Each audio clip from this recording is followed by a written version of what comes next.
I'm going to demonstrate how to use the slab roller to wrap a slab around a paper tube that's got a paper gasket, a newspaper gasket taped to it. Notice it's taped in such a way that it can slide. So that means the tape is not taped to the tube, it's taped to itself. Let's see. This clay is really stiff. I gotta wait for a second.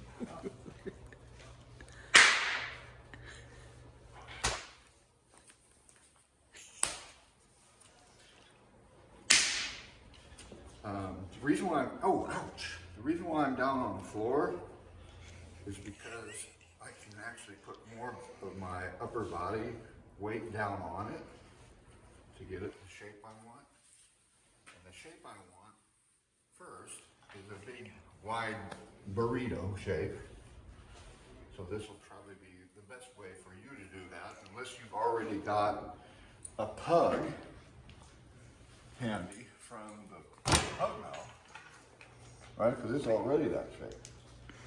The first thing to realize about this slab roller is it only smashes lengthways. It doesn't smash widthways. So if I want a tube this long, I have to make this piece of clay that long. Did I say that right? If I want my hand build, what are we going to call this? A flower vase? A clay cylinder. If I want my clay cylinder to be this tall, my initial clay bump needs to be this wide. Now, I'm rolling this out. Now I'm going to smash it down some.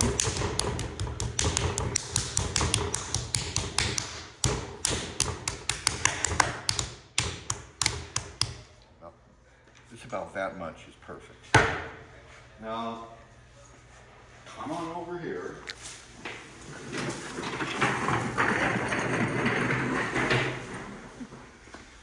So the way this always works is with two canvases. I'm going to call them gaskets because that's how they're being used in this application. These wheels control the thickness or the space between these two rollers. So that thing I just did is about that thick when I've pounded it down like that. So I'm going to start what looks to be on this graduate scale right there. Move your camera over so that we can see that I've rolled this thing down to about halfway. But it looks to be about an inch, inch and a half. Okay? Now I'm going to slide both canvases. I've laid one canvas on top of another. I'm going to slide both of them under there. One of them, the one on top, goes over the rollers. The other one stays flat. Now I've rolled out enough clay, the width that I want. And I'm going to put it, I'm going to say about halfway in. And I want the bump to also be parallel to the rollers. Now I can lay this down and get it out of the way so I can see what I'm doing. I'm going to push it up against the rollers.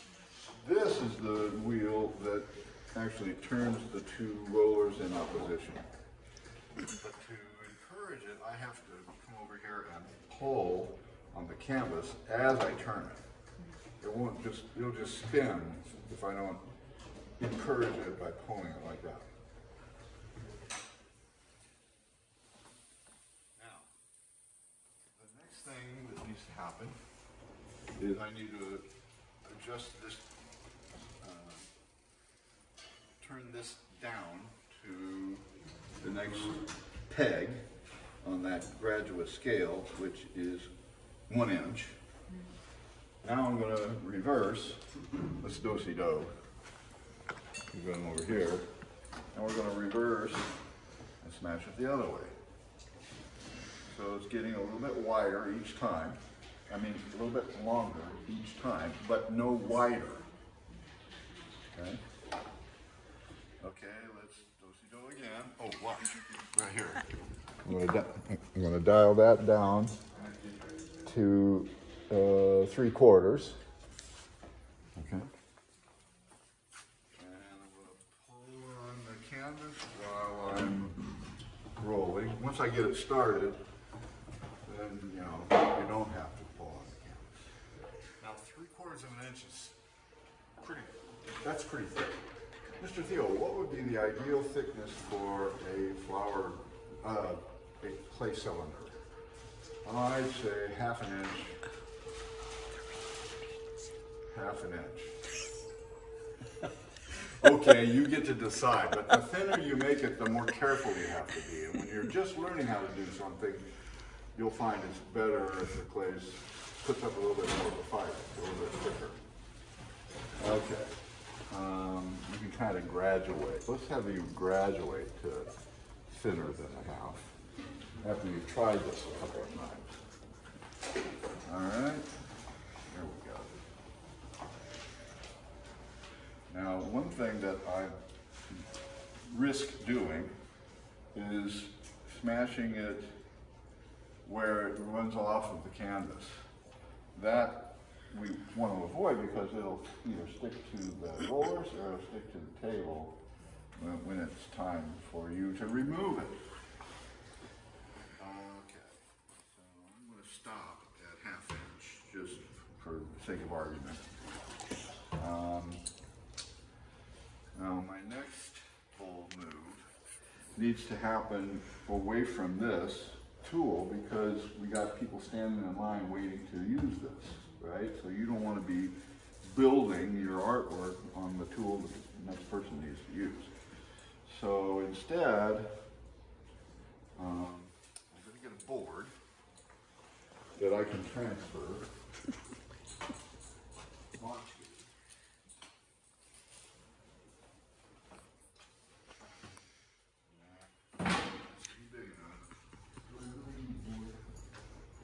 You're going to need a board. I'm going to do it without the board. Let's pretend that this is the board. Okay. And you're going to grab the canvas, not the slab. Grab the slab, it'll just tear. Grab the whole canvas with your hands like this.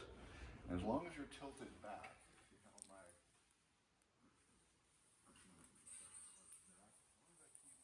back, the fluid tension that's on the canvas will hold it in place until I cross over that threshold, and it lays down like that.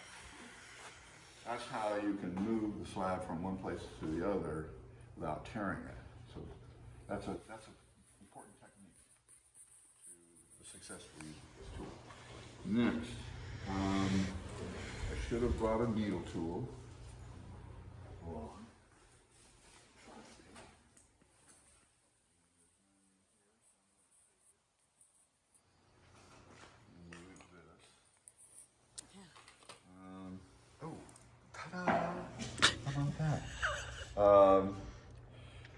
If you're, once you've trained your eye to see a right angle, you don't really need a T-square or an angle measure. I'm just gonna cut a straight line at a right angle to my edge, like that. And then let's see, what else do I like to do? I'm going to smush this down. Let's see, I have a word for this. I'm going to create a nest. I'm going to create a nest. Let's see.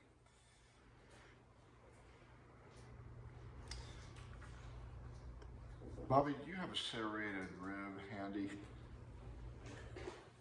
I don't have to stop the video. Oh, that'll work. This is for the serrated rib. This is a sculpture size scoring tool.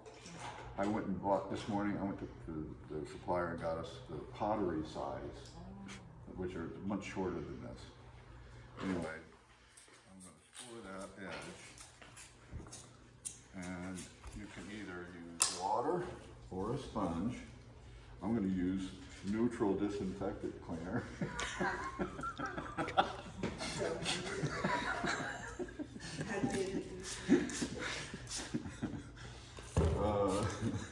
For lack of water.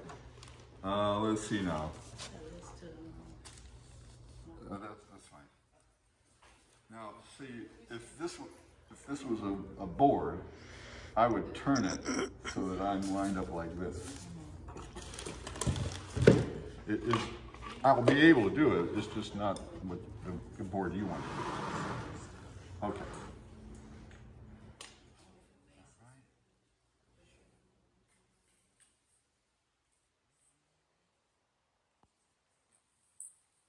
Okay, so I also want that. Okay, there we go.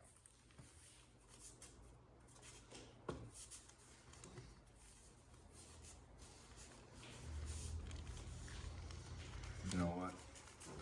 3/8 is probably going to be better. Probably will. Mm-hmm. I knew that. You just love it when you're right. It's rare. Okay, so here's where I forgot my P's and Q's. I did that thing before I started, when in fact I need to do that thing here instead. So I'm going to smash down an overlap bevel right here. That's where we want it scored. Like that.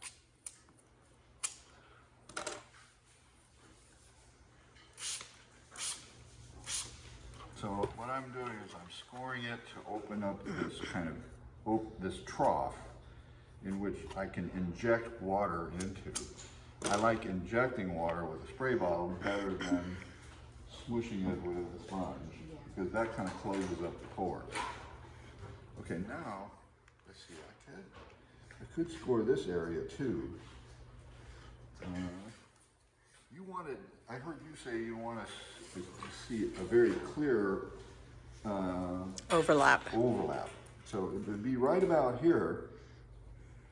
That would be an opportune place to, you can see where it's kind of marked a score line, or by putting that down there, see how I've made an impression. If I want to be doubly sure that they join, I can score there too.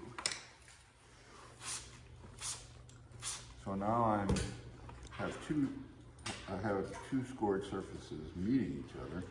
And then before I rock it up on there, I could take my needle tool and actually use this edge as my guide for the overlap. Ta-da! That's a very efficient and effective way to get that overlap, right precisely where you need it. Okay, so I'm just rocking it up on there, using the weight of the clay to, I guess you could say, join at that seam line, like that. So yeah, now, having done all that, I'm going to agree that 3/8 on that scale is a better thickness. Okay, any more than that, then it's going to be hard to manage. So now I want a straight flat edge, so I'm going to put my needle tool, I'm going to go down to the edge of the tube, and I'm going to start my needle tool along the edge of the tube and use it as an empirical guide, like that. That's a lot more foolproof than coming out here and trying to get it to happen.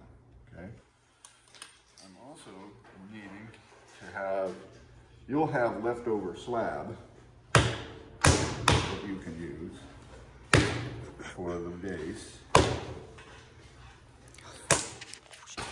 I'm not going to have trouble with I'm not going to bother messing with that thing. I'm just going to pull it out like this, big enough for the bottom. Okay. So,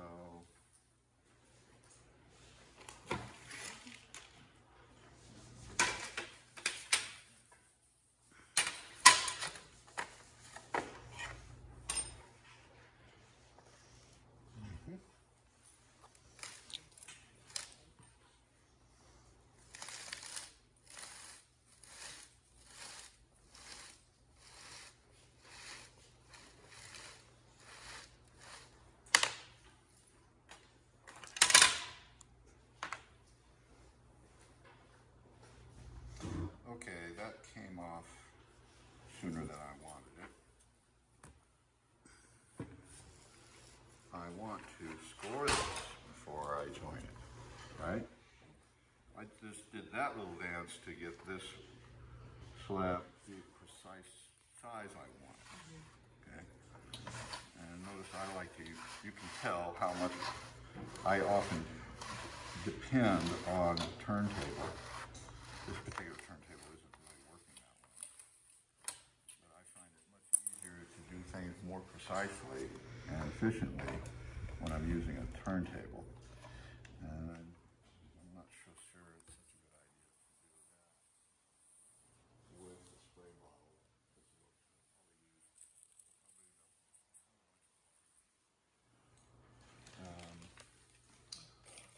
Yeah, good.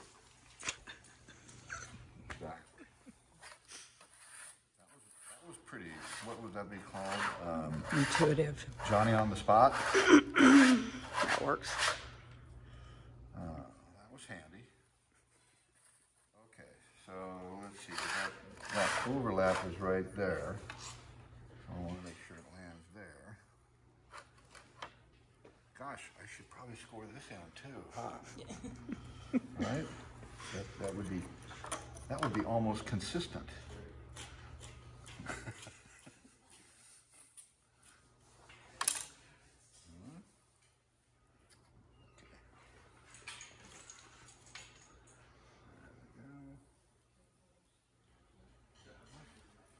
All right, there we go. Now, as I apply this, I'm realizing that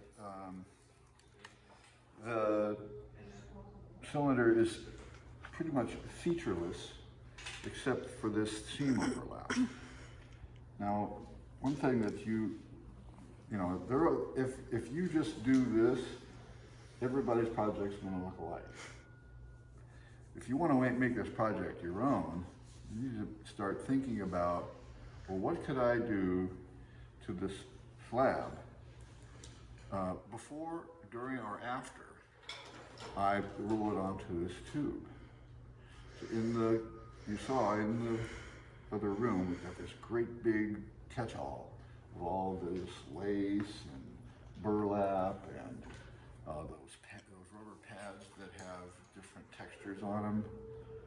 You could roll that onto your slab before you roll the slab onto the tube. And there's little, what they call brayers, where you could actually wrap something around it and roll it on before you take it off the tube. So the brayer is sandwiching the clay between you, that brayer and the cardboard. You would want to try that before you sleeve this out. This is like the finale. So experiment with different footprints, I guess for lack of another term, stamps, and so forth, texture makers. Could you actually like draw something on there, or do you do that when it's leather hard? Like if you wanted to carve out something. I would wait, if I was going to do that kind of application, similar to what you guys did to your other handbill project, wait till it's leather hard. Okay. These stamp decoration effects, now would be the time because the clay is really plastic. Also, if you've got your heat tube on, you'll want your tube mount on the board, not this kind of board, that you want it on plywood. The reason why you don't like this, I don't want this kind of board, it's not porous. It's going to stick to this, very likely, okay? I just grabbed it because it was handy. So you're going to want to use a plywood board. And it would be convenient to trim the top right now. See how I'm using we have next door are banding wheels. You would use a banding wheel at this point in time. This is the way a banding wheel works. Your cutting tool stays in one place and your project turns on a banding wheel. That's how you get a nice, precise, level ending, like that. Ta-da. So what if I wanted that overlap right there to flap out some as a design element? Then you would do that, leave it longer. Remember how when I cut that, I had it pinned right up against the cylinder. You just make it a little bit longer and you'll have some play there. Okay. Okay, so I'm at a stage where, wait a minute, I haven't really taken measures to get this joined down there. So what I'm going to do is push down from above and in from the side to make sure that gets joined down there before I remove the tube, because it's helping me. The tube right now is helping me do this.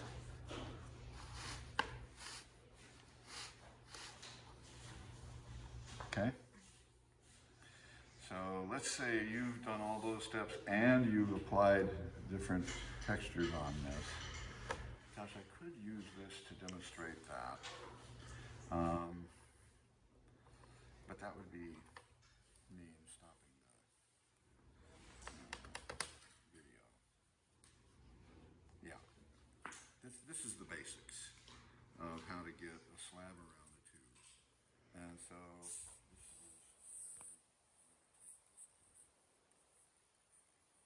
you don't want it to get leather hard with this still in there, because you know how it is.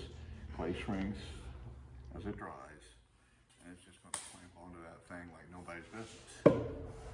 The paper also helps. The paper gasket also helps, and it's very easy to remove. Ta-da!